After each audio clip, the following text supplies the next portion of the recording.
algumas histórias engraçadas, outras histórias comoventes, mas muitas histórias bonitas. E mostra nessas histórias e nesse fazer pedagógico, nesse desafio que os professores aceitaram, de em meio ao início das atividades, em meio à pandemia, uma coisa que a gente sabia que tinha iniciado e não sabia quando ia acabar, os professores se uniram, os professores se ajudaram, histórias de superação e de integração entre alunos e professores, né, muitas histórias de alunos, de estudantes, ajudando professores, de professores ajudando professores, e assim por diante. E eu vim aqui hoje, então, falar um pouquinho mais para vocês sobre as tecnologias da inovação e da comunicação na educação e o letramento digital, que em meio a essa pandemia, em meio ao isolamento, eles são imperativos.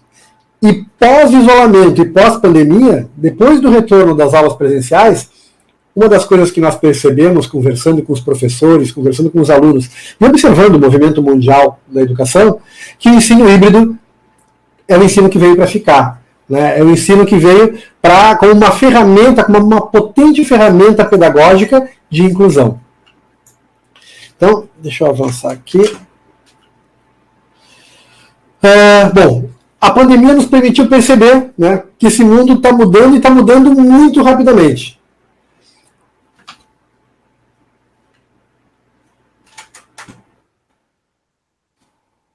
Agora, alguns dos questionamentos que eu vou deixar no ar para vocês. São novos hábitos ou novas possibilidades? Essas duas fotos mostram dois paradigmas bem interessantes, né? Formas diferentes de resolver um problema que o homem sempre teve, uma necessidade que ele sempre teve, a necessidade de ter informações. Né? Lá na década de 40, de 50, a gente utilizava só o meio impresso, era a única forma de disseminar informação, a gente estar informado sobre o que acontecia era no jornal. Hoje em dia também é no jornal, só que não só o jornal impresso, mas o jornal, as redes sociais, toda a mídia digital que possibilita um acesso em tempo real a tudo que acontece. Então, as informações de todos os níveis são divulgadas de forma mais fácil e mais democrática. Antigamente, se eu tivesse uma informação, uma notícia importante do meu bairro para ser divulgada, ela teria que ser divulgada num carro de som ou um folhetinho que eu ia tirar um xerox e mandar para os meus vizinhos. Porque eu não teria condições de colocar numa grande mídia, num jornal ou numa TV, uma informação que seria local do meu bairro. Hoje em dia eu consigo isso. As comunidades escolares conseguem conversar com os seus alunos, com os seus professores, com os pais dos alunos, por meio de tecnologias. Vamos fazer uma primeira interativa aí. Eu gostaria que vocês acessassem esse site, o mente.com, e utilizassem o código 9703697. E aí, a gente vai fazer um levantamento para ver qual é o grau de maturidade que vocês têm no uso de tecnologias, TICs são tecnologias de informação e comunicação, nas suas práticas pedagógicas. E aqui a gente vai fazer uma comparaçãozinha. Se eu já utilizava bastante as TICs, se eu evoluí um pouco na utilização dessas tecnologias durante a pandemia, por meio das capacitações do letramento digital ou capacitações que vocês tenham feito, se eu evolui muito na utilização, ou se eu não entendia e nem entendo nada de tecnologia da informação. Então, já temos 32 professores. Quero que vocês acessem aí. Eu não coloquei para fechar automático, eu acho. Os professores estão votando, mas ainda não está aparecendo a interativa. Vou pedir para a Ju alterar até nas próximas... Pode mexer ali no outro para alterar para as próximas...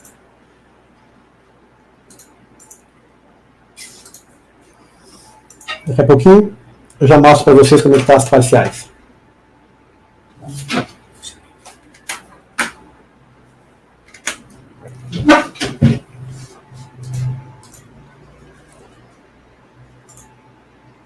Ó, já vamos 1000 professores. Posso operar aqui, nesse aqui? Enquanto vocês estão atualizando aí, eu vou... Já tem 1.600 professores. Deixa eu ver só como é que está...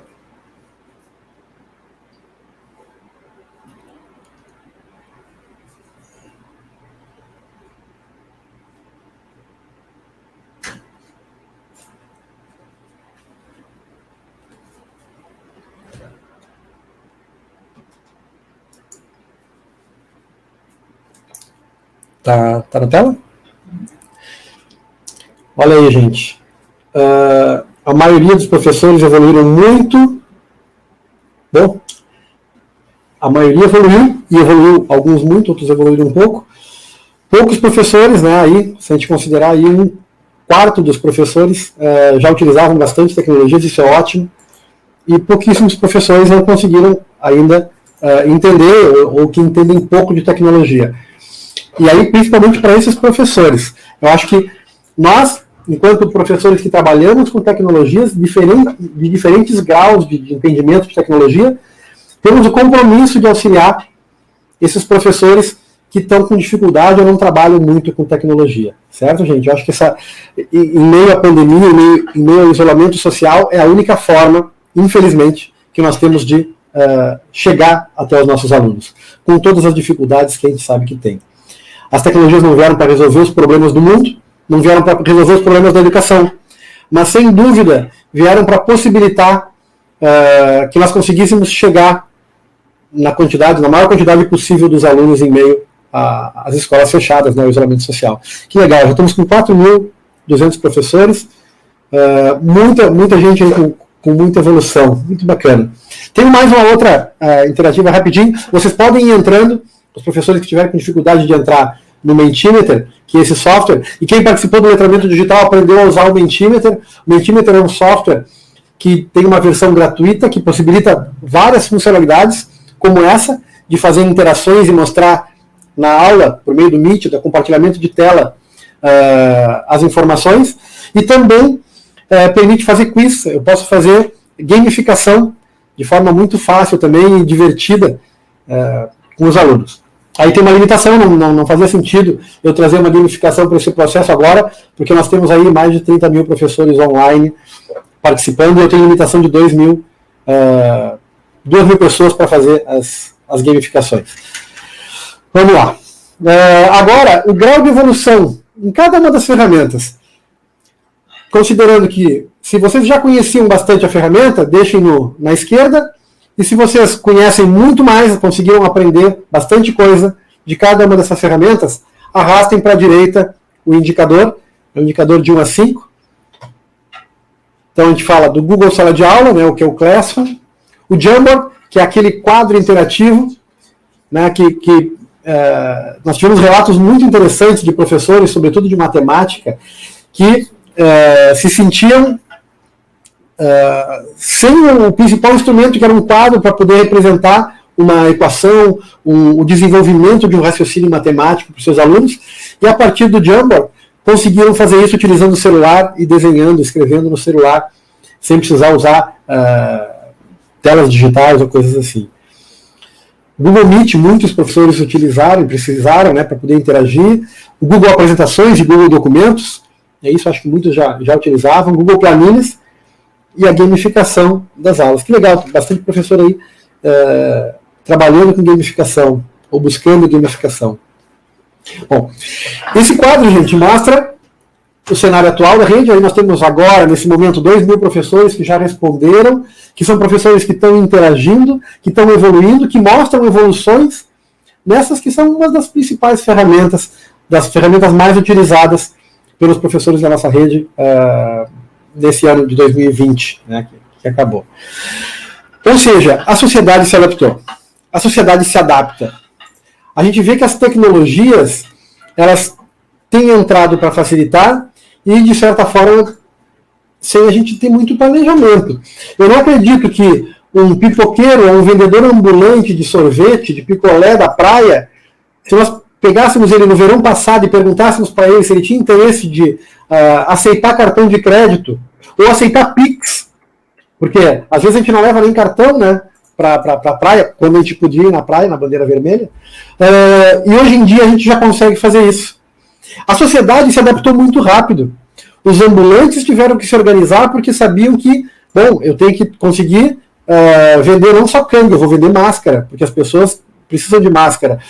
Eu vou trabalhar com a pipoca, mas eu sei que a pessoa hoje vai no cinema ou vai passear no parque, vai correr e não leva a carteira. Como é que eu vou vender sem a pessoa ter a carteira? Eu vendo no Pix, eu vendo no cartão de crédito, no cartão de débito. A sociedade se adaptou. E com nós, professores, não foi diferente. Nós também nos superamos. Nós também estamos de parabéns. Nós conseguimos interagir com alunos do Fundamental 1, com alunos de idade pré-escolar, né, da educação infantil, com o apoio dos pais, com a reclamação de muitos pais, né, dizendo que estavam sendo confundidos com professores, e o que, na verdade, o que nós, professores, precisamos é que os pais consigam conectar os alunos com o nosso ambiente virtual para que nós possamos interagir com esses alunos. Nós conseguimos nos superar aprendendo a utilizar essas tecnologias em meio ao avião decolado, já decolando, nós tivemos que aprender a fazer isso em pleno voo. E estamos de parabéns. Eu tive a grata experiência de conseguir ler, de conseguir ter acesso a muitas histórias. Histórias que mereciam ser compartilhadas, mas a gente precisaria de muito tempo para compartilhar as histórias exitosas da rede. E aí fica até uma dica, para que cada escola possa organizar um momento de troca. Né? E esse momento de troca não é só um momento de capacitação, mas é também um momento de reconhecimento e de inspiração. Para que professores que tiveram práticas exitosas possam inspirar os seus colegas. E também as práticas não exitosas. Nós aprendemos muito com práticas que não deram certo. Colegas, eu tentei fazer desse jeito e não deu certo. Ou seja, vocês não precisam errar desse jeito. Vão errar diferente. E aí eu estou colando aqui uma informação lá da BNCC, que diz que o professor não precisa ser o detentor do conhecimento técnico sobre o uso de ferramentas. Mas ele tem que ser o mediador. O mediador que vai auxiliar os estudantes na reflexão sobre os melhores usos das tecnologias digitais de informação e comunicação. E nós vivenciamos isso na prática. Muitos professores que têm pouco conhecimento, que não são professores de tecnologia, não são nativos digitais e não querem ser. E isso não atrapalhou as suas aulas. Muitos professores que tiveram sucesso nas suas práticas pedagógicas sem conhecer profundamente nenhuma tecnologia digital, mas conhecendo o básico das tecnologias digitais.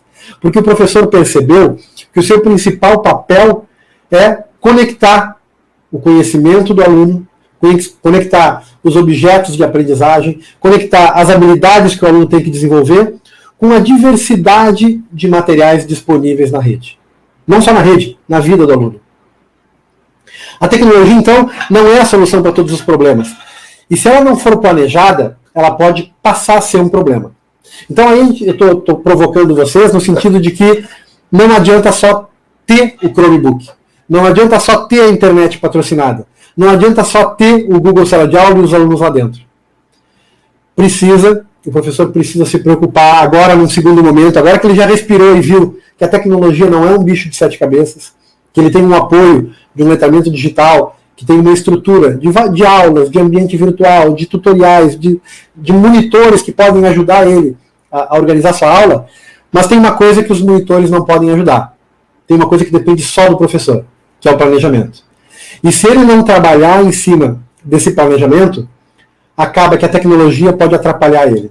Acaba que a tecnologia pode gerar mais trabalho. Ou seja, o professor que ainda pensa que a tecnologia está aí para dar mais trabalho, é porque ele ainda não entrou no ritmo, e ainda não entrou no planejamento do ensino híbrido. Depois que o professor consegue organizar o seu planejamento no ensino híbrido, ele vai ver que a sua aula, o seu planejamento, fica mais fácil. E vocês vão falar sobre isso. Então, o que eu quis dizer? Que a tecnologia, ela amplifica. Amplificar é uma coisa boa se eu estou escutando uma música boa.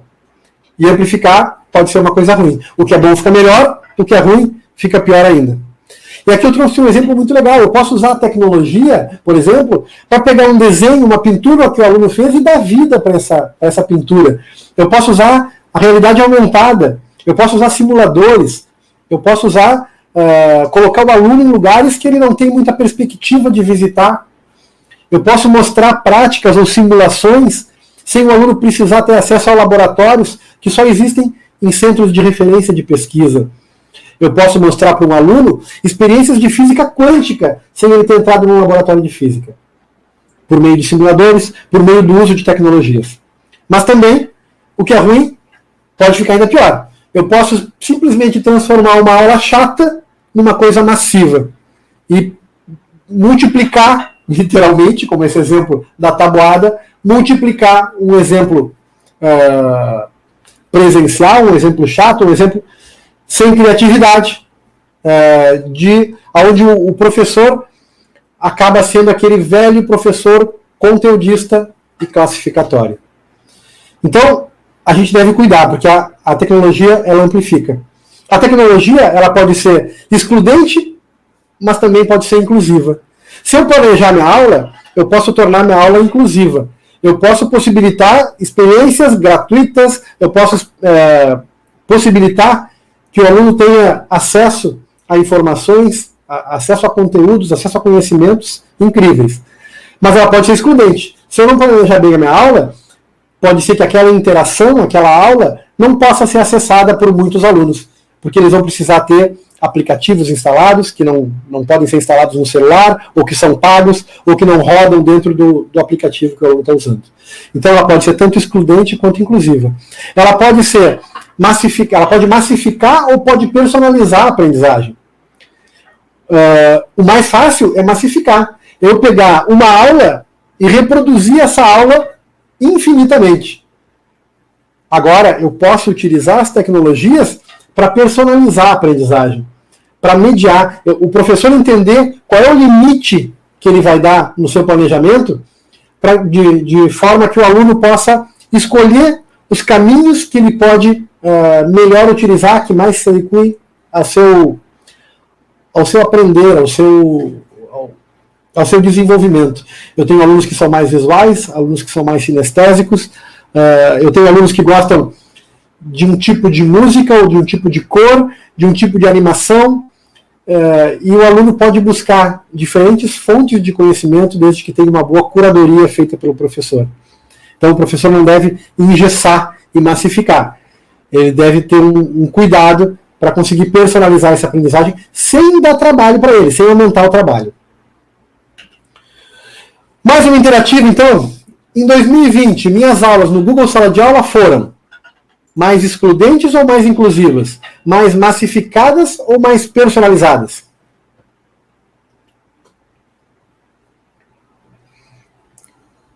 Acessem lá o Mente de novo, ou troquem de janela aí. Código 9703697. Gente, depois vocês vão ter acesso a todos esses slides. Slide não, né? Todas essas telas. Vocês têm acesso ao vídeo, né? Isso é uma coisa muito legal. Quem quiser assistir o vídeo de forma acelerada, porque está num ritmo diferente, bota lá, dobra a velocidade e escuta o Márcio falando bem fininho, bem rapidinho. Ou então, volta, escuta quantas vezes quiser. E além disso, se vocês quiserem ter acesso só a essas telas da minha apresentação, eu vou disponibilizar para vocês, já com essa interativa, né, para vocês terem uma noção de como a rede está, como os meus colegas estão, como eu estou em relação aos meus colegas, né? Fazer essa comparação sempre é legal. Então nós já temos aí 1.800, 1.900 professores participando, e que legal que vocês conseguiram aí passar da média, né? Usar da melhor forma possível as tecnologias, fazendo com que a tecnologia seja mais inclusiva do que excludente, para que ela seja mais personalizada ao invés de massificada. E é a mesma tecnologia. O mesmo Meet, o mesmo Google Apresentações, o mesmo Google Documentos, ele é utilizado para massificar ou para personalizar, para excluir ou para incluir. Isso depende de planejamento. Foquem esse ano agora a capacitação, os objetivos de vocês nesse planejamento, em como planejar. Não uma dica para a gente, cada um faz o que quiser, mas hoje, se eu fosse escolher entre me aprofundar numa tecnologia ou me aprofundar no planejamento, ou usar em trabalhar mais com metodologias ativas, metodologia não é ferramenta, mas metodologia, preparar uma aula diferente, testar novas formas de trabalhar, eu iria nesse segundo caminho. Então, aí, muito obrigado. 3.400 professores, uma média maior do que 5, então muito legal, muito bacana. Ideias, gente, já caminhando aí para o final da nossa conversa. Como a gente faz isso? Mas falar é fácil, mas e colocar isso na prática? Eu sou professor também, né? Esse ano eu fechei entrei agora para 31 anos de carreira docente, começando na educação básica e trabalhando muito tempo na educação superior.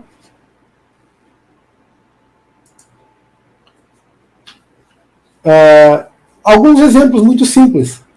Os editores, que vocês já trabalharam ali, muitos colocaram ali, editores de texto, editores de planilha, apresentação de slides, usar esses editores de forma não só mandando atividades e pedindo devolutivas para os alunos por meio de textos, por meio de apresentações ou por meio de planilhas, mas também de forma colaborativa, pedindo para que os alunos construam, cocriem, né, façam trabalhos em grupo utilizando essas ferramentas. Nós trabalhamos isso no letramento digital. Quem não lembra, vai ter oportunidade aí, numa segunda leva, uma segunda turma do letramento digital, ou busca lá nas nossas aulas colaboração, né? Nós tivemos uma trilha só falando de colaboração. A nuvem, né, o cloud computing, a computação na nuvem, que faz o quê? É a evolução da computação. Antigamente eu trabalhava com impressão, eu levava as coisas impressas. Né? Eu cheguei a dar aula, nas primeiras turmas, eu trabalhava com retroprojetor. Eu tinha, antes disso, mimeógrafo. Eu dei aula utilizando mimeógrafo, dei aula utilizando retroprojetor, aquela folha transparente, onde a gente desenhava, e depois, com o advento das impressoras a jato de tinta, só que era caro, né? Aí eu tinha que ter uma aula, o que provocava massificar a aula, né? Mas eu tinha que pegar uma aula que eu já tinha testado várias vezes, agora eu vou gastar e vou imprimir o meu slide, a minha aula, a minha transparência, para usar no retroprojetor. Depois disso, o projetor multimídia, agora a computação em nuvem, né, que permite que vocês acessem online os documentos, que vocês compartilhem com seus alunos esse documento de forma online. Então eu tenho tudo na nuvem. Essa apresentação que eu estou mostrando para vocês, eu não estou utilizando o meu computador.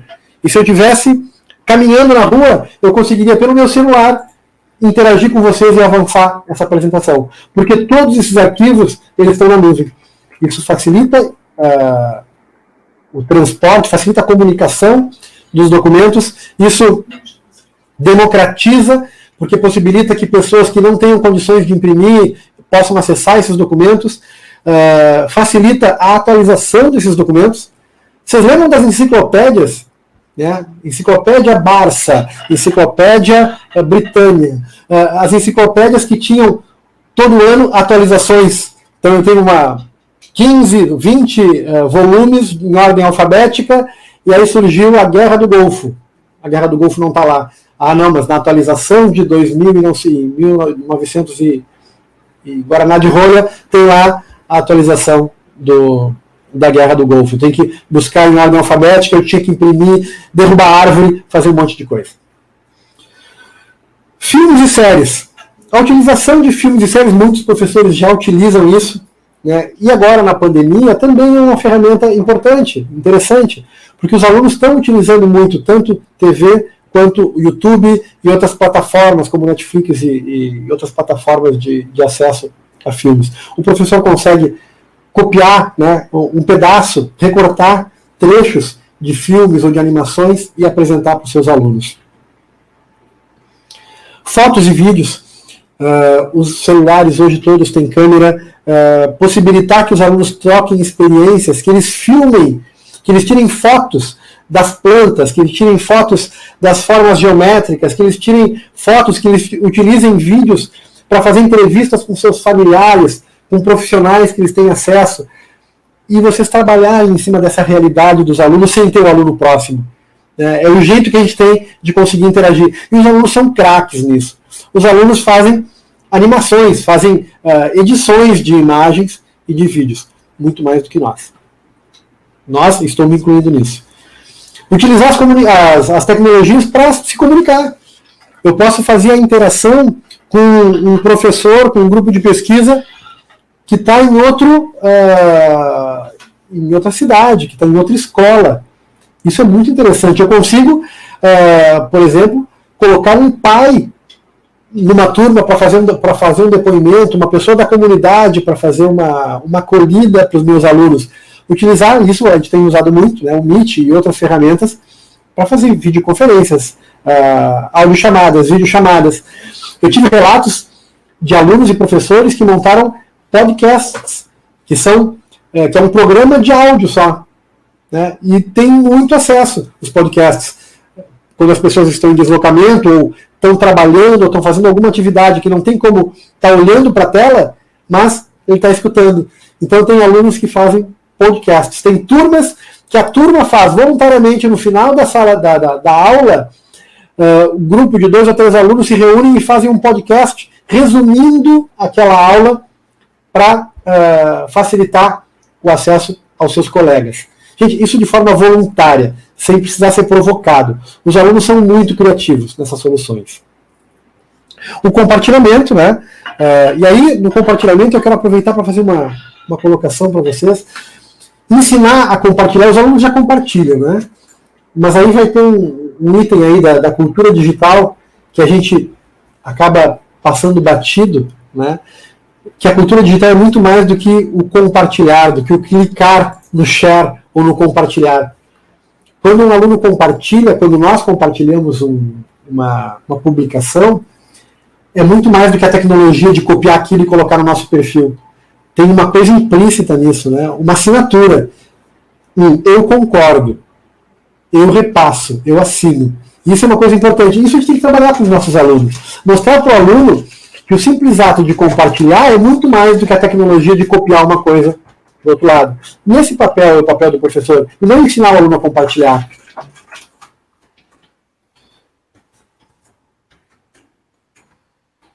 Em esses lugares eu posso aproveitar diversas ferramentas, diversos sites que possibilitam que os alunos entrem em museus, que os alunos passeiem.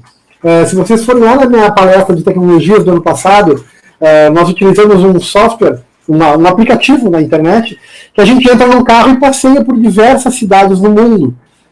Isso é uma coisa muito bacana. Por meio desse passeio, eu consigo mostrar cultura, arquitetura, eu consigo mostrar idioma, porque eu sintonizo a rádio do carro, eu consigo mostrar placas, eu consigo mostrar em tempo real muitas coisas que acontecem em diferentes lugares do mundo. Eu posso fazer com que o meu aluno, posso disponibilizar, que o meu aluno entre no Louvre, que o meu aluno conheça qualquer museu no mundo, hoje em dia.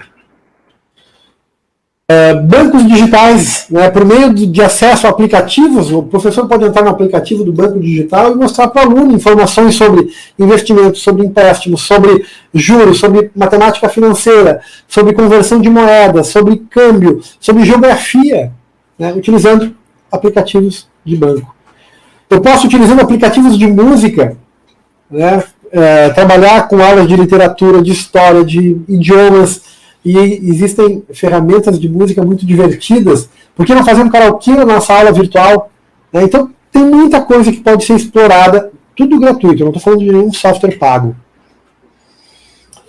Usar os aplicativos de tempo que tem nos celulares, para que o aluno possa trabalhar na matemática, com matemática, geografia, com fuso horário, diminui, aumenta, faz um cálculo de hora, previsão do tempo, clima, né, os meridianos. Dá para trabalhar com muita coisa utilizando os aplicativos de tempo. Simples aplicativo de tempo que tem no celular lá, que mostra a temperatura e a hora em diferentes lugares do mundo. A sala de aula virtual, que foi utilizado por todos nós aí, né, que é a ferramenta que nós usamos, que é o AVA, Ambiente Virtual de Aprendizagem, que a Secretaria de Educação do Rio Grande do Sul elegeu o Google Sala de Aula como a ferramenta, o AVA oficial da SEDUC. Aplicativos de viagens, que eu posso trabalhar. Os aplicativos de viagem, eles integram muitas coisas. Eu posso ver tanto qual a moeda de cada país, eu posso fazer conversão, eu posso ver a história daquele país, eu posso ver os monumentos que tem na viagem, nos lugares. Então eu posso usar o aplicativo de viagem não para comprar passagem, mas para ter uma noção de como funciona, né, a parte geopolítica daquela localidade. Aplicativos de trânsito, né, eu posso ensinar os meus alunos não só de trânsito, mas de mapas, para saber a localização da escola no bairro, a localização da sua casa, a sua localização no mundo, rotas, como fazer para me deslocar, como pegar um ônibus para ir de um lugar até o outro.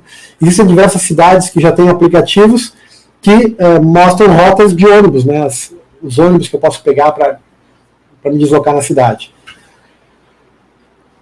Simuladores, existem diversos simuladores e de todos os níveis, né? Simuladores, desde simuladores de cores, que eu posso usar em arte, para mostrar para os alunos a composição das cores primárias e a formação das cores secundárias, até simuladores mais complexos para trabalhar com física, ou com física quântica, com astronomia e assim por diante. Simuladores gratuitos, muitos simuladores. Nós temos uma trilha do letramento digital que trabalhou, uma das aulas foi só simuladores de gamificação.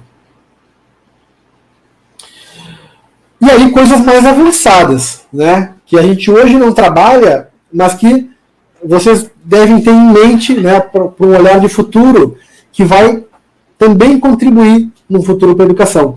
E essas contribuições não são provocadas por nós. Eu não preciso criar nenhuma daquelas tecnologias, eu não preciso ter uma produtora de filme, eu não preciso criar um celular. São tecnologias que nós utilizamos, que os nossos alunos, os estudantes já utilizam, e que a gente pode simplesmente ter um olhar pedagógico para essas coisas. A internet das coisas é uma tecnologia que está chegando e conectando dispositivos e dando inteligência para os dispositivos, que são chamados smarts. Quem pensou há 3 anos atrás que nós teríamos já à venda para as pessoas, para os mortais como nós, TVs, smart TVs. TVs com internet, que eu posso falar com a TV e a TV conversar comigo. É claro, eu ainda não tenho uma TV dessa em casa, mas logo a gente vai poder ter. Porque a cada dia está barateando mais esse tipo de tecnologia. A gente não pensava que pudesse ter um aparelho que conseguisse fazer um reconhecimento facial. Hoje em dia, muitos celulares já conseguem fazer um reconhecimento facial. A gente tem isso em casa. Até alguns anos atrás, isso era coisa de ficção científica. Que uma câmera ia olhar e ia saber que aquilo ali é o Márcio. Hoje em dia, isso é uma coisa comum. Isso vai impactar a educação. Porque eu vou conseguir, a partir dessa inteligência que eu coloco nos dispositivos, personalizar a aprendizagem. O professor vai ter acesso a softwares, a aplicativos educacionais que vão se utilizar dessas informações e vão possibilitar e facilitar para que o professor melhor reconheça, mais rápido ou mais fácil, reconheça algumas informações ou comportamento dos seus estudantes.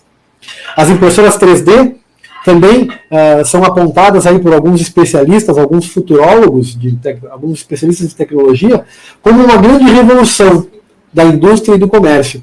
Porque a partir da impressora 3D, eu começo a popularizar, a democratizar, e parece uma coisa maluca, né? Hoje em dia é uma coisa muito cara, né? É inviável. Eu não conheço, até conheço algumas pessoas que têm impressora 3D em casa porque trabalham com isso. Mas a gente não tem uma impressora 3D, as pessoas não têm uma impressora 3D em casa. Mas é uma tendência de futuro. Imagine que as pessoas têm uma impressora 3D em casa, ou impressoras 3D colaborativas, públicas, onde eu tenho em repartições públicas, como hoje eu já tenho em diversos lugares com internet pública, eu posso ter uma impressora 3D pública, onde eu, ao invés de comprar um sapato, eu compro do designer que criou o sapato, que pode ser um designer que mora lá na vila, no Rio de Janeiro, que trabalha com um material disso ou daquilo, que tem uma tendência disso ou daquilo, e eu compro o programa que vai imprimir o sapato. E eu levo em qualquer impressora pública, e ao invés de comprar o sapato, eu imprimo o sapato. Gente, isso é uma tendência de futuro. Isso vai revolucionar. E nós estamos preparando os nossos alunos para essa tendência. Então nós não temos que nos preocupar com o conteúdo, com o professor detentor de conteúdo. Porque o mundo que o nosso aluno, que o nosso estudante está vivendo, é o mundo que está evoluindo para um cenário que muitos de nós sequer imaginam que vai acontecer. Mas nós já temos muitas experiências nesse sentido. Hoje nós já temos impressoras 3D imprimindo casas, impressoras 3D imprimindo comida, impressora 3D imprimindo roupa. Isso vai fazer uma transformação na indústria. Vai possibilitar, vai democratizar, vai fazer com que a pessoa possa imprimir o que ela quiser. Então, eu vou poder construir o meu computador, eu vou poder construir a minha cuia de chimarrão. Eu não preciso ficar refém da indústria que produz cuia e que bota o preço que ela quiser. Imaginem para onde a gente pode chegar. Eu ainda não consigo imaginar. Drones. Muitos drones sendo utilizados para um monte de coisa. Então eu posso facilitar comunicação, eu posso facilitar logística, eu posso, a partir de um drone, que era uma coisa caríssima, mostrar, por exemplo, o espaço geográfico para os meus alunos. Eu posso ter drones fazendo reconhecimento de espaços, reconhecimento de cenários. Eu sou da época da feiticeira. A feiticeira, essa da esquerda, da direita, até comentem no chat ali os professores que conheceram a feiticeira. A feiticeira, gente, é uma evolução da vassoura. Todos conhecem a vassoura, alguns conheceram a feiticeira, que era uma automação da vassoura, uma automação mecanizada. Eu conseguia, com a feiticeira, pena que eu não botei a foto que mostra ali embaixo. Embaixo ela é uma vassoura em círculo, né, onde eu passava aquela vassoura, aquela vassoura ia varrendo e jogando para dentro dessa caixinha a sujeira. Então facilitava muito, porque ela varria e recolhia o lixo, né, ao mesmo tempo, lixo pequeno. E agora nós já estamos vivendo uma terceira geração, que é a feiticeira ou a vassoura digital, a vassoura eletrônica. Hoje é caro. Hoje é muito caro. Mas é uma tendência. É uma tendência de eu ter, numa casa, um robô que faz esse tipo de serviço. Márcio, isso é caríssimo. Bom, é mais barato que um videogame hoje. Eu conheço muitas famílias que têm videogame em casa. São prioridades. Mas a tendência é baratear tanto o videogame quanto esse tipo de tecnologia. Mas, independente se a gente tem ou não em casa, é uma tecnologia que já está disponível para o mercado. Então, a popularização dela é uma questão de tempo. Quando surgiu o celular era só para uma elite. Tinha menos de 10% da população com condições de ter o celular e de bancar uma linha e uma conexão de celular. Hoje em dia, as pessoas têm mais de um celular. Bom, os robôs colaborativos, eu já falei. A inteligência artificial, né, a educação 5.0, é o uso, a utilização da inteligência artificial, que é o uso dos computadores para fazer a simulação de pensamentos e a manipulação de grandes volumes de dados, o Big Data e a inteligência artificial, fazendo predições, fazendo previsões, fazendo processamento de dados e auxiliando o professor na personalização da aprendizagem. Então, a educação 5.0, o principal mote dela é o uso da inteligência artificial na educação e ela só é utilizada para personalizar a aprendizagem. Quem pensa que o que se passou pela cabeça de alguém que a evolução da educação, a educação 5.0, ela substitui o professor, de forma alguma. Nunca a evolução, nunca o uso das tecnologias, nunca passa pelo uso das tecnologias substitui o professor. Mas sim instrumentalizar o professor, potencializar o professor. É desumano e impossível hoje um professor que tem 20, 30, 40, 50 alunos numa turma e dá conta de 5, 6, 10 turmas, personalizar a aprendizagem. A gente mal consegue decorar o nome dos alunos. Quem dirá saber qual é o tipo de material que cada aluno prefere, que cada aluno tem mais facilidade. Agora, com a inteligência artificial, com o uso de tecnologias, vamos deixar esse trabalho braçal, esse trabalho que pode ser automatizado para o computador. Cabe ao professor fazer a curadoria do material, fazer a relação entre o estudo da sombra da física com a matemática, com o português, com a literatura, com a crítica, com as habilidades, habilidades socioemocionais. Isso o computador nunca vai conseguir trabalhar. Então a evolução da educação parte do uso dessa tecnologia para potencializar o professor e fazer com que ele, não é facilitar o trabalho, é possibilitar que ele possa personalizar realmente uma aprendizagem. Bom, realidade virtual, realidade aumentada, são coisas que estão sendo também já incorporadas a diversas ferramentas educacionais. O uso dos smartphones, dos telefones. Então, gente, já caminhando para nas considerações finais, o fator crítico de sucesso, FCS é fator crítico de sucesso, de uma aula não é a tecnologia. Diminua a importância das ferramentas tecnológicas para o sucesso da aula de vocês. O que vai fazer a diferença é a metodologia. É como vocês vão planejar essa aula. A aula em ambiente virtual não é só uma questão de tecnologia, mas sim de um novo paradigma do mundo digital. Vocês têm que pensar que o mais importante é vocês orientarem os alunos de vocês nesse novo mundo digital. É vocês pensarem em metodologia, em planejamento, em cidadania digital, em ética, em fake news, em segurança, em privacidade. Mostrar para o aluno que abrir uma câmera é uma coisa muito legal, mas tem que se preocupar com quando e como e para quem abrir a câmera.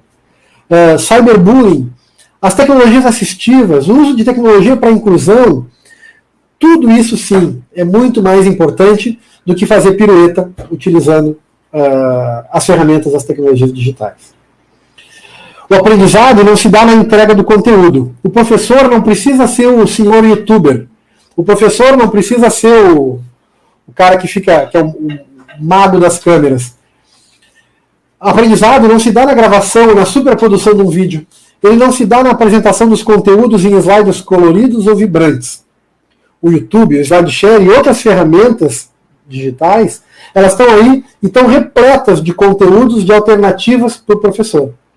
O professor pode se utilizar desses conteúdos. O aprendizado ele vai se dar no caminho. E as tecnologias, elas possibilitam que os nossos alunos possam melhor selecionar os seus caminhos. E caminhos diferentes. Não é um caminho. E isso é que é mágico, isso é que é incrível.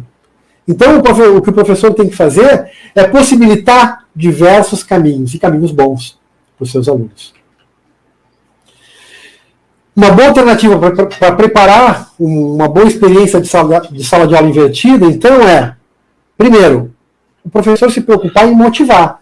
Como é que ele motiva o aluno? Ele tem que estar ligado no que está rolando com os seus alunos, com a sua comunidade escolar. O que está pegando naquele momento ali? Quais são os desafios que esses alunos têm? O que está chegando para eles? A partir dali, ele selecionar e provocar os alunos, desafiar os seus alunos a resolver aquele problema, ou a potencializar aquela oportunidade que chegou na comunidade. Depois disso, o grande papel do professor, e o mais difícil, é fazer a curadoria dos materiais que possam ser utilizados pelos seus alunos. Ou seja, preparar, de certa forma, os possíveis caminhos que os alunos vão poder percorrer. Propor o desenvolvimento de atividades, ficar à disposição dos alunos para auxiliar eles no desenvolvimento dessas atividades, não na tecnologia, no uso da tecnologia, mas na curadoria do conteúdo. Os alunos vão desenvolver essas atividades, esses jogos, essas simulações, e no final disso, socializar toda essa produção, e não só a produção, mas o caminho. O caminho é tão importante quanto a chegada, né? Socializar isso com o resto da turma. Então, gente, o professor, nas aulas remotas e no ensino híbrido, e aqui eu fico muito contente da Secretaria de Educação ter pensado em todos esses pilares, né, essas dimensões do ensino remoto. Para eu trabalhar com aulas remotas, com ensino híbrido, eu preciso de tecnologia, eu preciso de conexão, eu preciso de letramento digital, eu preciso capacitar os professores, eu preciso capacitar os professores e possibilitar que, após a capacitação, ou durante esse processo de aprendizado, que ele tenha acesso, que ele continue tendo acesso a tutores, a mentores, que ele tenha material didático fácil de ser acessado. E a Secretaria de Educação preparou um material muito interessante por meio de microtutoriais, então o professor não precisa assistir todas as aulas de novo, ele tem microtutoriais de 1 minuto, 2 minutos, no máximo 4 minutos. E atividades práticas, né? O professor também tem que fazer o mão na massa para conseguir propiciar isso para os seus alunos. Ele precisa, além do letramento digital, trabalhar com o que eu mais bati o martelo hoje, né? Eu disse que ia falar de tecnologia, mas tentei dizer para vocês que a tecnologia não é o mais importante, sim, a metodologia e a didática. E nesse momento de pandemia, nada mais justo de que reacordar, do que repensar e redesenhar a matriz de referência. Eu não tenho tempo, não tenho condições, nós, vocês, professores, de trabalhar todas as habilidades previstas no referencial curricular gaúcho. E a Secretaria teve muito cuidado de fazer uma curadoria né, e propor uma matriz de referência para esse biênio, proporcionar formações continuadas para os professores e também trabalhar as competências socioemocionais, que são tão importantes nesse momento de aula, de volta às aulas, independente de presencial ou virtual, mas esse acolhimento e esse trabalho nas competências socioemocionais. Não existe tecnologia que desenvolva competências socioemocionais. Essas competências são desenvolvidas por nós, professores, com o uso, com o apoio de tecnologias, mas desenvolvidas exclusivamente por nós, professores. Olá, boa tarde, professores e professoras. Parabéns pelo excelente trabalho. Eu fico, a cada vez que eu escuto um relato das escolas, ou da direção das escolas, eu aprendo mais. E, gente, eu tenho percorrido muitas escolas de diversas redes, né, não só do estado, quanto de alguns municípios e redes privadas também, e sempre me deparo com a criatividade dos professores, com o empenho, com a dedicação dos professores e dos gestores, que acabam aí fazendo muito, né, e coisas que nós não planejamos, mas que são magistralmente executadas aí pelos diretores e pelos gestores. A gente toda está de parabéns, e a equipe do departamento pedagógico comentou que tinham vários vídeos, né, tiveram que selecionar alguns, provavelmente tiveram direções, tiveram escolas que não puderam ter seu vídeo veiculado, porém são muitas e muitas ações que mereciam um holofote, né, que podem ser compartilhadas. Eu tenho dois recadinhos para vocês. O primeiro é em relação ainda à nossa conversa de manhã, que tiveram diversos comentários ali no chat pedindo o material, quais aplicativos, quais sites, onde é que estão os vídeos que falam daquelas tecnologias que eu falei para vocês. E aí, gente, nós temos, quem fez o letramento lembra, deixa eu dar um zoom aqui, aqui, ó, gg.gg/letramento-seduc, gg.gg/letramento-seduc. Esse é um sitezinho, um portal, que tem um resumo de todo o material da capacitação.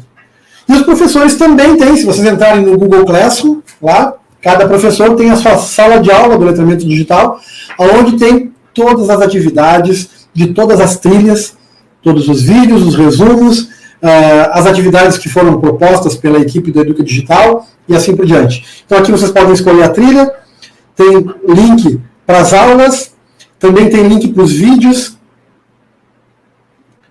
Aqui, ó, aqui estão as aulas, depois mais embaixo eu posso acessar as aulas de tira dúvidas e os materiais auxiliares para as trilhas, que são aqueles micro tutoriais, os vídeos curtinhos, para vocês tirarem suas dúvidas. Estou com uma dúvida, não lembro como é que eu faço tal coisa. Entra aqui no gg.gg/letramento-seduc, manda procurar, Ctrl F, pesquisa o tema e pode ir direto para o vídeo que quiser.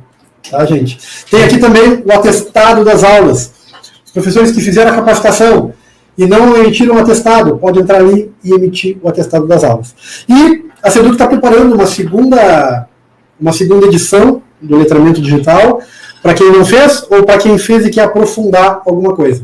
Então vai ter mais uma turma com aulas interativas, com os mesmos conteúdos, e lembrando que aí, entrando na segunda pergunta do professor, uma das trilhas foi a trilha que nós falamos sobre cada componente curricular. E aí nós tivemos uma aula onde trouxemos alguns professores da rede, colegas nossos, colegas de vocês, para falar das suas práticas pedagógicas no componente matemática, no componente ciências, no componente português, literatura, educação física, cultura religiosa e assim por diante, certo? Então ali tem exemplos de ferramentas, de atividades direcionadas para aquele componente, que também serve para muitos, mas aquilo ali são exemplos focados no componente.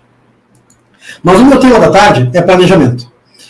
Quando eu falei de tecnologias da informação e comunicação aplicadas à educação, principalmente ao ensino híbrido, eu comentei com vocês e bati forte de que o mais importante não é a tecnologia em si, mas o planejamento.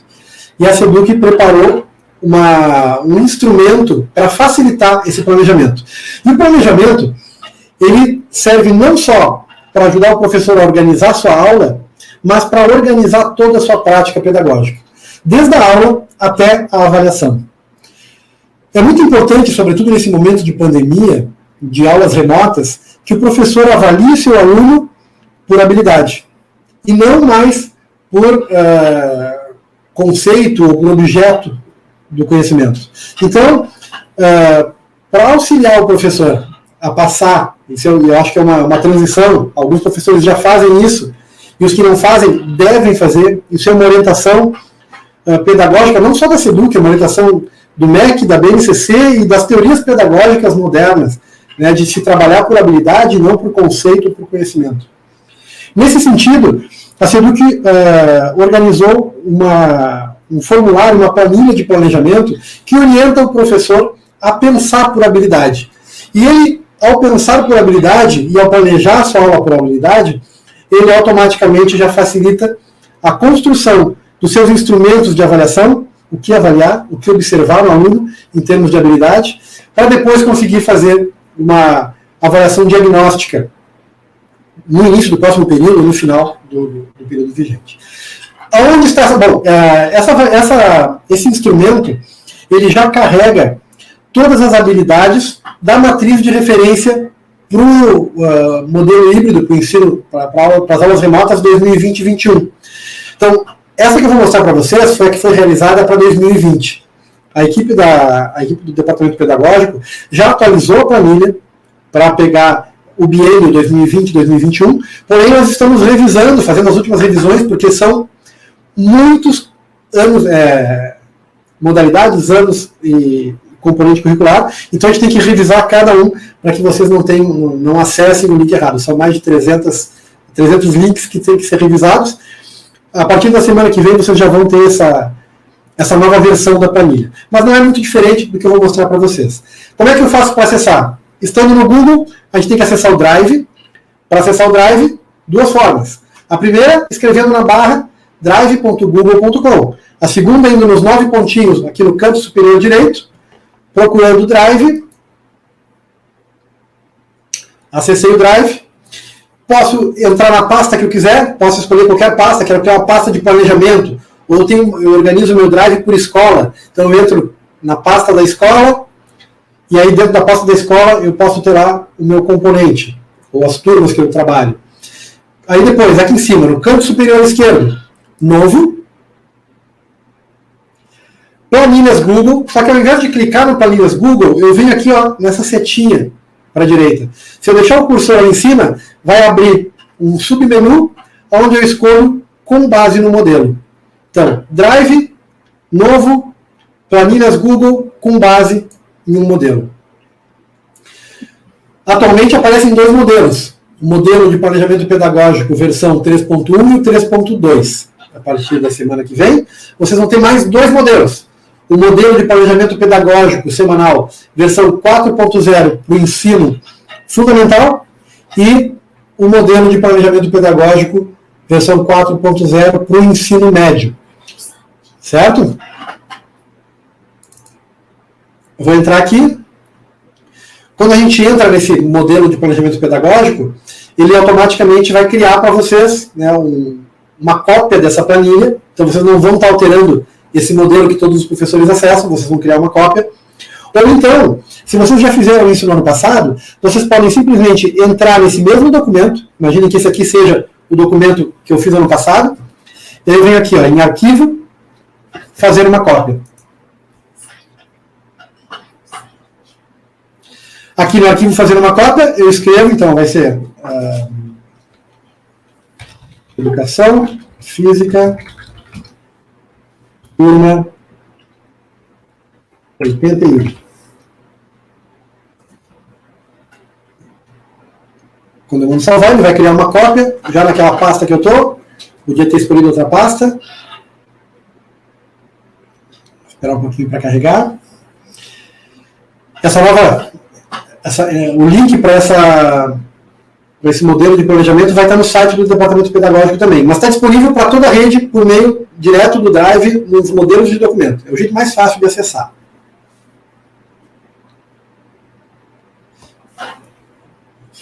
Esperar um pouquinho que ele está criando. Deixa eu dar um zoom. Lembrando, como é que é o zoom? Compra mais, vai dando um zoom. aqui todos enxergam. Aqui em cima, eu posso preencher o nome da escola.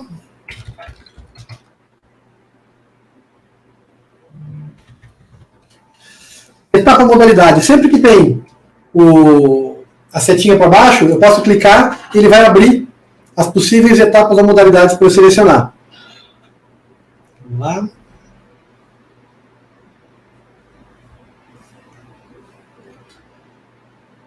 E nós temos basicamente 3 blocos aqui. Enquanto ele está carregando, a internet está pesada. E além da internet estar pesada, está o departamento pedagógico todo revisando as planilhas. Então, esse processo, hoje fica um pouco, hoje não, essa semana toda vai ficar um pouco prejudicado, porque tem uma equipe mexendo nisso. Espera aí. Não atualizou. Um minutinho aqui.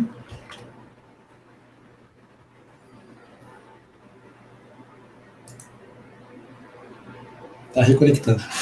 Enquanto isso, eu vou mostrar para vocês os blocos. Então, eu tenho o primeiro bloco, onde eu tenho os objetos do conhecimento, as habilidades e transversalidades, que não precisam ser diretamente relacionadas. Então, o objeto 1 não está relacionado à habilidade 1, é uma lista de objetos, uma lista de habilidades e uma lista de transversalidades.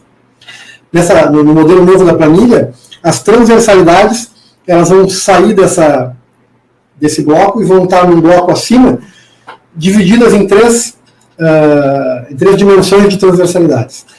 Depois dos objetos do conhecimento, eu tenho aqui as estratégias pedagógicas. E aqui é a chave do nosso planejamento. Definir quais são as habilidades que eu preciso trabalhar. Quando eu clicar aqui, vamos ver se ele já carregou aqui. Ó, então eu vou pegar aqui Ensino Fundamental 2, eu tinha posto 81, né? Então Fundamental 2, ano totalidade. Opa, Fundamental 2. Carregando errado aqui. Deixa eu trocar de novo. Ele pegou do ensino médio. Vamos ver uma coisa. Fundamental 1. De primeiro a quinto, tá ok. Fundamental 2.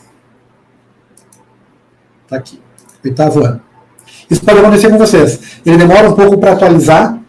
Então, se acontecer de vocês clicarem, por exemplo, escolher uma etapa, cliquei na totalidade, não apareceu as totalidades relacionadas àquela etapa, espere um pouquinho, entrem de novo, porque ele está atualizando, está carregando, né, as totalidades. Coloco o número da turma, 81, e escolho o componente. Então, era educação física que eu tinha colocado. Pronto. Coloco aqui o nome do professor, professor Márcio Machado, a carga horária semanal, eu tenho um período semanal, coloco aqui o planejamento, esse meu planejamento aqui é para um mês ou para o tempo que for. Aqui já vão aparecer para vocês os objetos do conhecimento do 8º ano do Ensino Fundamental 2, de Educação Física. E só os objetos do conhecimento e as habilidades da matriz referência. Então, essa matriz referência que vai aparecer para vocês agora, aqui, dessa versão da planilha 3.2, é a do ano de 2020. Porém, como eu comentei com vocês, a partir da semana que vem, vocês já vão acessar a planilha e as habilidades que vão aparecer vão ser relacionadas a 2020 e 2021. Outra novidade da versão nova da planilha é que primeiro vão estar as habilidades, a primeira coluna é habilidade e a segunda coluna vai ser os objetos do conhecimento. Serão os objetos do conhecimento. Está muito carregado aqui, deixa eu mostrar para vocês o resto. Então, coloquei ali quantos eu precisar colocar. Se eu quiser alterar a descrição de algum objeto do conhecimento, de alguma habilidade, ou adaptar alguma habilidade em função de características loco-regionais, eu posso escrever o que eu quiser aqui. Então, ó, eu posso escrever e teste. Escrevi. Se eu botar aqui para clicar, eu posso selecionar um que já exista, ou posso escrever um. A diferença, para vocês notarem, depois para lembrar, mas como é que eu sei se fui eu que coloquei ou se já estava na matriz de referência? Aqui vocês colocaram ou alteraram, se eu alterar esse aqui, ele vai ficar com um vermelhinho no cantinho aqui, ó, escrito inválido, mas porque ele não está validando com a matriz de referência, mas o professor tem essa autonomia de alterar essas habilidades. O segundo bloco é o bloco do planejamento. No planejamento, o professor é conduzido a preparar um planejamento com atividades para os alunos conectados e para os alunos não conectados. E aí está o segredo da preparação da aula. É onde dá mais trabalho, porém, quando o professor consegue pensar nas atividades que ele tem que propor para o aluno, para trabalhar aquelas habilidades, e sabe que ele tem que considerar alunos conectados e alunos não conectados, facilita o planejamento. Ele planeja de uma vez só. E a ideia é colocar, por exemplo, aqui na esquerda, então, uma estratégia é trabalhar as regras do futebol. Com vídeo XXXX. Ou com o jogo tal. E essa vai ser uma atividade assíncrona, então eu vou marcar aqui assíncrona e eu vou botar aqui 30 minutos. Depois eu vou ter uma aula pelo Meet falando sobre as regras e apresentando uma partida, VT de uma partida, trechos de uma partida de futebol. Essa atividade vai ser síncrona, vai ser pelo Meet, então eu marco aqui para ser síncrona. E coloco aqui uma atividade de 50 minutos. O sistema já está calculando. Por enquanto, essa atividade pedagógica, esse planejamento tem 80 minutos, sendo que desses, 50 são síncronos. A gente deve cuidar, conforme a idade dos alunos, né, o tempo de exposição que eles vão ficar para as atividades síncronas, conforme as orientações do pedagógico. E aqui, em paralelo, o professor já é provocado, estimulado ou conduzido a pensar como eu vou trabalhar com uma atividade equivalente à atividade conectada para o aluno que não está conectado. Como é que eu vou trabalhar as regras do futebol? Bom, livro ou xerox, páginas 22 a 25. E aí aqui ele vai ficar com 30 minutos também de leitura. A aula síncrona, o aluno que não tem conexão, que não está conectado, porque mesmo que o Estado tenha disponibilizado celular para o aluno, internet patrocinada para o aluno, ele mora numa localidade onde a operadora não colocou uma antena. Ele não tem como acessar. Eu tenho que ter uma forma de chegar nesse aluno. Então o professor aqui vai pensar, como é que eu vou trabalhar nessa aula do Meet para o aluno que não teve? Bom, eu vou pedir para ele relatar, também vai ser leitura do material, e relato, com proposição de prática, do esporte e um relato, onde o aluno vai relatar, onde o aluno deve relatar sobre esporte. Bom, estou falando, inventando uma coisa aqui, e aí eu vou botar aqui também 50 minutos. Não existe a obrigatoriedade de fechar das duas serem iguais, né? Os dois momentos em minutos, porém devem ser um pouco equivalentes. A gente tem que pensar nas habilidades. Que eu tenho que ter atividades pedagógicas, e aqui eu posso botar também atividades impressas ou atividades de vídeo, qualquer tipo de atividade, sendo síncronas ou assíncronas, mas o importante é conectado ou desconectado. E no conectado, eu posso considerar que eu posso deixar atividades no Classroom. Essas atividades são assíncronas, eu não preciso ter o aluno lá de forma assíncrona. Depois disso, o que eu preciso? Definir as avaliações. Como é que eu vou fazer, que é o terceiro bloco, as avaliações dessa aula? Então eu coloco aqui, a avaliação vai ser por meio do formulário X do Classroom. Resumindo, tá, gente? Eu posso botar até o link do formulário aqui se já estiver pronto. E o tempo estimado, eu vou dar 60 minutos para eu fazer. E de forma desplugada, eu posso fazer só a entrega daquele relato. Então, entrega do relato sobre a prática. Ou então, eu posso já fazer um exercício, uma prova, e mandar essa prova junto com o material impresso. Também 60 minutos. E posso especificar aqui a ser entregue em tal dia, na sexta-feira, junto com o material. E no final, então no último bloco, é o bloco para colocar as bibliografias e materiais de apoio, tanto para o conectado quanto para o desconectado, e algumas observações da prática. Então, acabei de dar minha aula. Como é que foi a interação dos alunos? Olha, não foi legal, os alunos não entenderam, não conseguiram relatar direito. Então, no próximo ano, eu já posso botar observações ali que vão melhorar a prática pedagógica. Então, gente, o objetivo aqui não tem nenhuma invenção de roda, né? O objetivo é facilitar o trabalho do professor, principalmente conduzir ele no processo de pensar no aluno conectado e no aluno não conectado, e também conduzir o professor a pensar por habilidade, para que, quando ele for precisar fazer a avaliação diagnóstica, ele já tenha planejado a sua ação pedagógica por habilidades, e não mais por conhecimento. Certo? Então, depois vocês podem deixar as dúvidas de vocês. Aqui já vão estar só as habilidades e objetos dessa matriz de referência que a Seduc preparou para vocês. Então, acho que isso facilita bastante o trabalho. E tem um videozinho lá no canal TV Seduc, tem um vídeo que ensina vocês ali, um vídeo bem curtinho, que ensina como utilizar melhor essa planilha. Certo? Um grande abraço e até a próxima oportunidade. Até mais.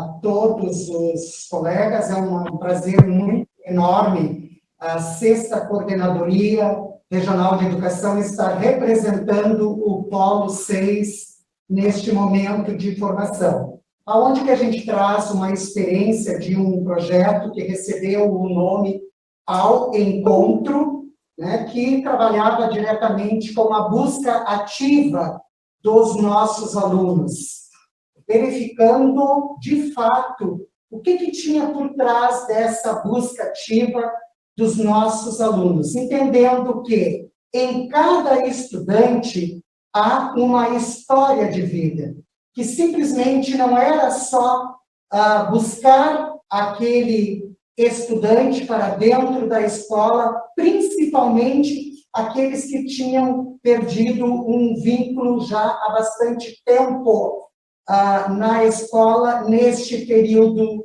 pandêmico. Mas, para isso, gente, nós tivemos que, de fato, encantar a coordenação pedagógica de cada escola, o próprio coordenador se inserir neste processo e saber que dentro da equipe da coordenação pedagógica há um segmento muito importante que é o nosso orientador educacional. O quanto ele poderia estar mais próximo do supervisor escolar e ambos trabalhar a questão do resgate do vínculo do aluno. Através dessa busca ativa, se buscou várias parcerias. É um projeto juntamente com a Universidade de Santa Cruz, através do Departamento de Psicologia do Laboratório LAPES, né, de Práticas Sociais do curso de Pedagogia. E, em cima desses dois parceiros, se buscou novos parceiros para se agregar a este projeto. Como exemplo, os conselhos tutelares, a própria promotoria educacional, a pessoa da doutora Vanessa, que foi muito importante, as secretarias municipais de saúde, de assistência social, através do CRAS, CREAS, CAPCIA, enfim. Então, se estabeleceu em cima disso aí também fortes parcerias com essas instituições, até mesmo a área da segurança, a brigada, foi muito importante na busca, na visitação das famílias. Ressalto a excelente parceria que a gente fez com o PSE, a excelente parceria com os agentes de saúde, que iam até as residências dos alunos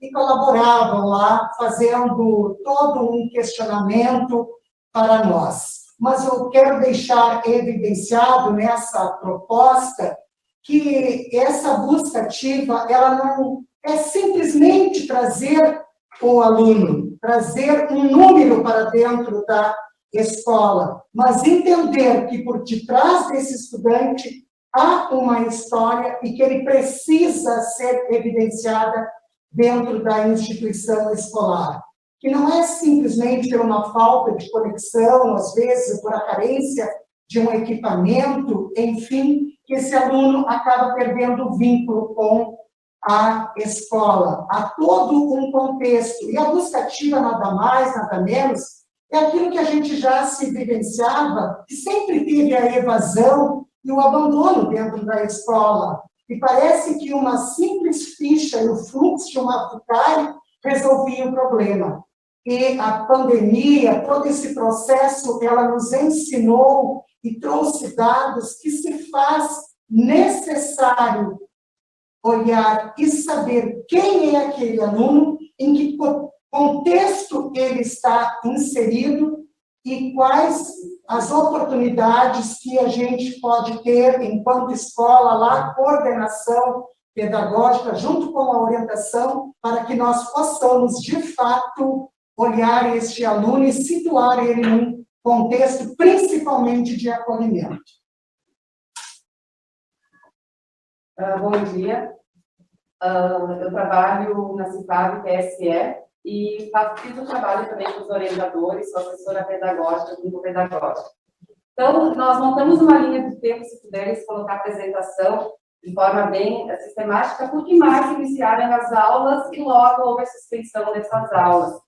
Então, ali por abril, nós elaboramos um projeto junto com a psicologia, onde eram atendidos professores e funcionários de toda a sexta-feira.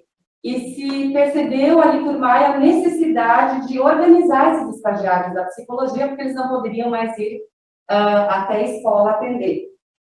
Nós sentamos e pensamos nesse projeto que foi colocado em construção.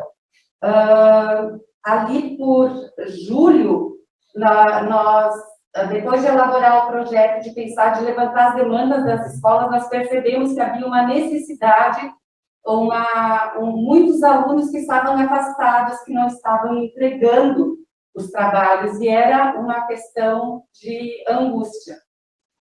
Como o trabalho foi feito especificamente com os orientadores, eu ressalto a importância do coordenador em acompanhar todos esses trabalhos. Ele, desde o início, acompanhar a montagem do projeto, a sistematização, entrar nas webs e lives, falar com esses orientadores, momentos de escuta, toda essa questão que aconteceu.